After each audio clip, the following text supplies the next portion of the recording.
भारत हा कृषीप्रधान देश म्हणून समजला जातो आणि भारतामध्ये 70% लोक हे शेतीवरती अवलंबून असतात, शेतीवरती आपली उपजीविका करीत असतात। पण अशा असलेल्या या भारत देशामध्ये शेतकऱ्यांच्या हिताच्या प्रश्नाकडे लक्ष दिलं जात नाही, शेतकऱ्यांच्या आत्महत्येकडे लक्ष दिलं जात नाही। जो शेतकरी या जगाचा पोशिंदा समजला जातो, शेतकऱ्याला या जगाचा पोशिंदा समजला जातो आणि हे सत्य आहे। शेतकरी रात्रंदिवस काबाड कष्ट करून निरनिराळे विविध प्रकारचे अन्नधान्य पिकवतो आणि ते या जगाला खाण्यासाठी पुरवत असतो। पण असा हा जगाचा पोशिंदा रात्रंदिवस काबाड कष्ट करून सनी या शेतकऱ्याच्या प्रश्नाला उत्तर मिळत नाही किंवा त्याला समाधान त्याचं होत नाही। याला कारण काय असेल तर त्याला कारण एकच आहे, ते म्हणजे आपल्या देश जो कृषीप्रधान म्हणून समजला जाणारा जो देश आहे त्यामध्ये शेतकऱ्यांच्या ज्या सोयी सुविधा आहेत त्या उपलब्ध भरपूर प्रमाणामध्ये नाही। शेतकऱ्याला योग्य ते मार्गदर्शन, योग्य ते अनुभव या ठिकाणी दिले जात नाही। म्हणजे याला कृषी विद्यापीठ म्हणा किंवा आपले सरकारी यंत्रणा म्हणा ती अपुरी पडत आहे, कारण शेतकऱ्याच्या हिताचे प्रश्न प्रत्येकाने हे जोपासले पाहिजे।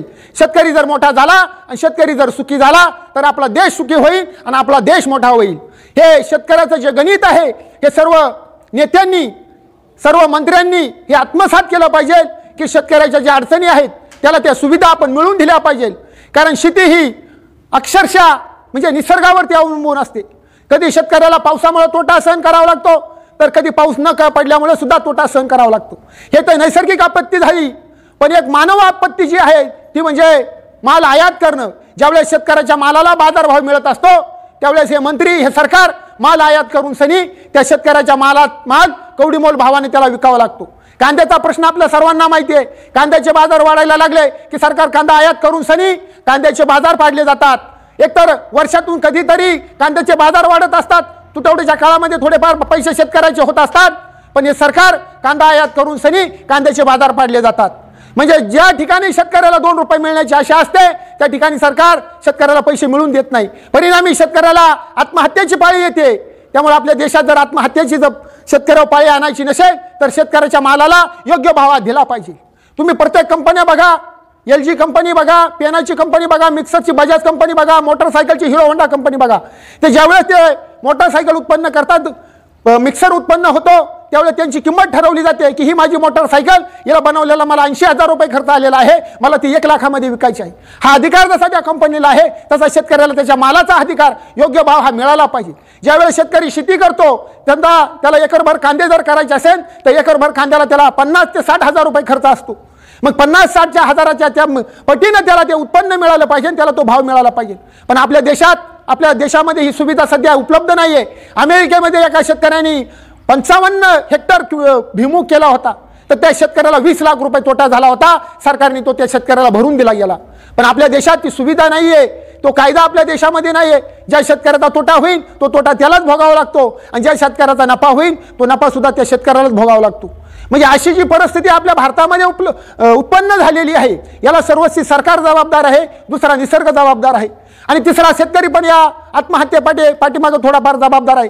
कारण शेतकऱ्याची सुद्धा एक अशी हे बनून गेलेली आहे की एक माल केला, समजा एखाद्याने कांदे लावले की लोक सगळे कांदेच लावतात, एखाद्याने ऊस लावला का सर्रास ऊसच त्या पट्ट्यामध्ये तयार होत असतो। तर ही भूमिका सुद्धा शेतकऱ्यांनी बदलली पाहिजे।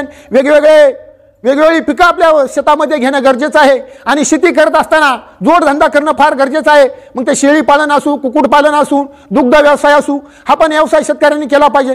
कारण एका शेतीवरती अवलंबून राहता येत नाही, कारण शेती ही निसर्गावरती अवलंबून आहे। बाजारभाव हा नेत्यांच्या आश्वासनामुळे म्हटलं तरी चालेल, सरकारच्या याच्यामुळं सगळं म्हणजे हे झालेलं आहे। त्यामुळे अशा परिस्थितीत शेतकऱ्याचं जीवन हे नेटाकुटीला आलं आहे। आपल्या भारताचा जर विचार केला तर ठराविक मोठे बागायतदार आहेत, बाकीचे जवळजवळ 65 ते 60% शेतकरी हे गरीब शेतकरी आहे। त्यांना स्वतः शेतीमध्ये काबाड कष्ट करून उपजीविका त्यांची भागावं लागतं असे। जे मोठे बागायतदार आहेत त्यांची गोष्ट वेगळी आहे, पण ते जे लहान बागायतदार आहे, छोटे बागायतदार आहे, त्यांना या संकटाचा सामना फार मोठ्या प्रमाणात करावा लागतो।